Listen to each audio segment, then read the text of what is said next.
Let's go ahead and jump into the basic architecture that I would recommend for building an authority site. And first, let's start talking about the homepage. Rule number one for your homepage is you always use it as a portal all the time. Do not try to rank the homepage. Do not assign keywords to the homepage. Do not try to rank something for the homepage. The first reason for that is an unmonetized homepage is much more trustworthy for outreach.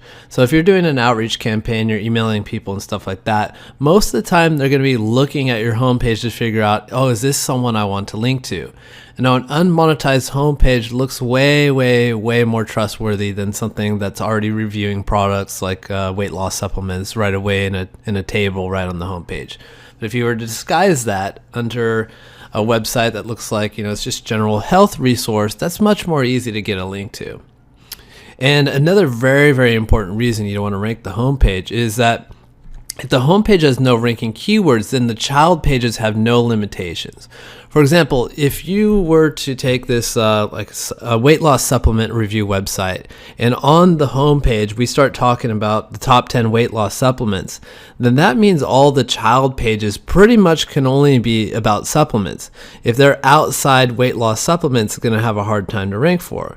But instead, if we would have gone something like, I don't know, dietpros.com or something like that, and the homepage is just a portal, then we can get into weight loss supplements on an inner page. We can also get into weight loss diets on another page. We can get into, I don't know, different recipes somewhere else. The limitations are they just have no limits. Okay, so let's break down the, topology of the homepage.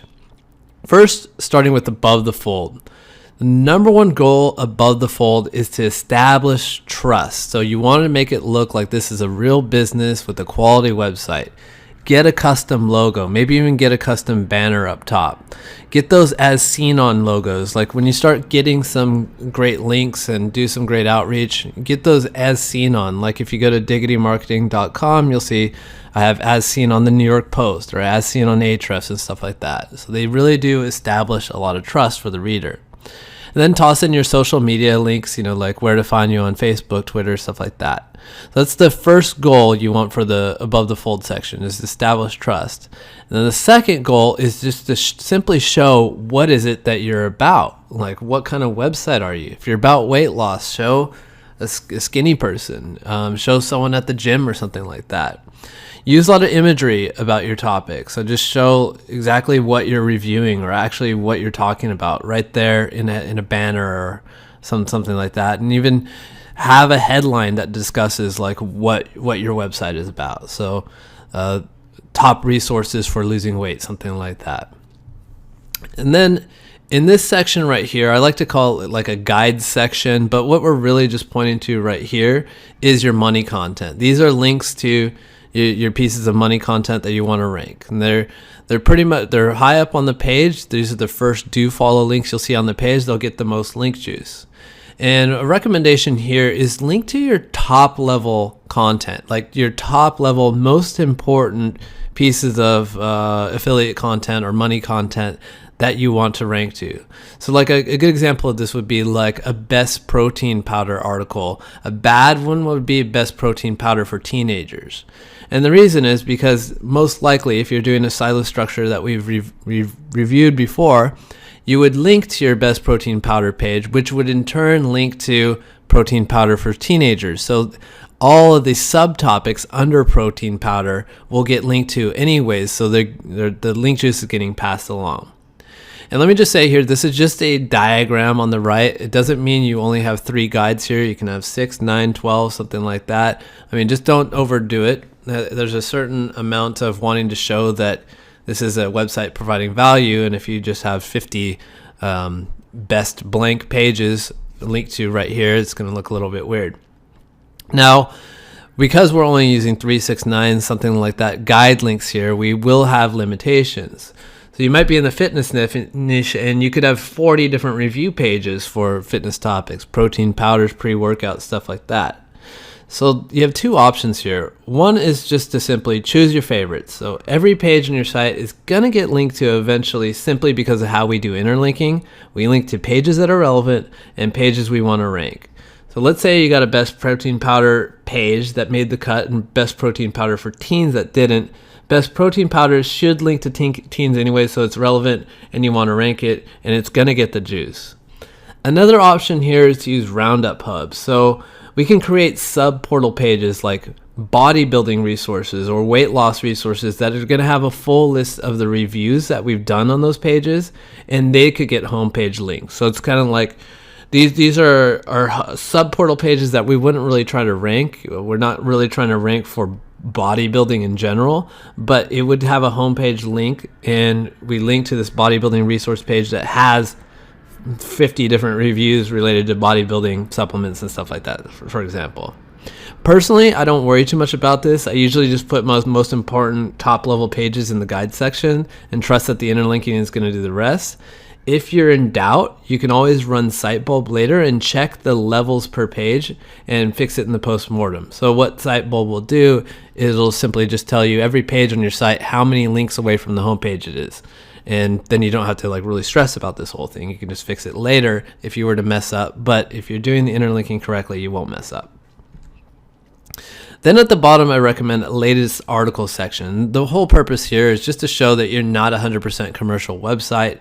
What you can have down here is just simply your latest posts, or you can selectively choose your best info content.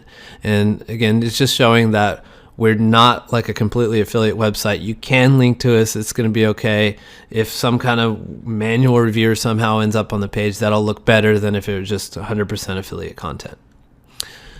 Internal linking. So this is how we do the internal linking. Very simply, as you already know, links that are important, use do follow. Links that are unimportant, use no follow. But what I can say in general, that you probably won't be no following any links from the homepage because we're not using filler content that much. We're not just making too much like info content that's just filler just to increase the size of our site. We don't need to do that because there's so many topics in a authority niche.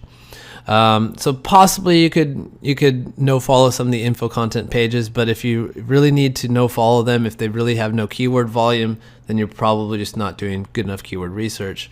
Definitely no follow like a link to your email list sign up page or like any kind of coaching page or something like that.